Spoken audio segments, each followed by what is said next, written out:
পাকিস্তানের বিশিষ্ট কারি এবং ৯৯ ইন ওয়ান ম্যান উপাধি, বহু আন্তর্জাতিক লহজায় কুরআন তিলাওয়াতের অনন্য কণ্ঠস্বর শাইখ মোহাম্মদ সাদ নোমানী। শুক্রবার ঢাকার বাইতুল মোকাররম জাতীয় মসজিদে জুমার নামাজের ইমামতি করেন তিনি।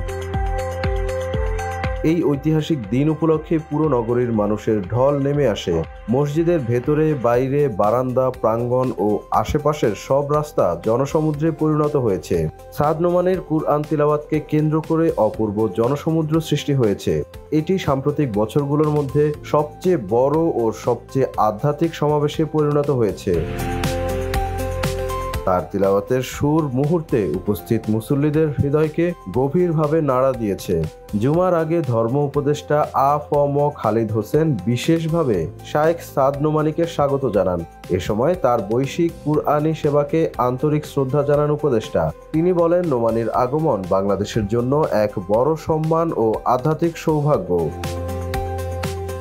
জুমার নামাজ শেষে সাদ নোমানী দোয়া পরিচালনা করেন। এই সময় আবেগঘন পরিবেশের সৃষ্টি হয়। মসজিদের ভেতরে বাইরে অসংখ্য মুসল্লি বাষ্পরুদ্ধ কণ্ঠে আমিন আসিন ধ্বনি তোলেন।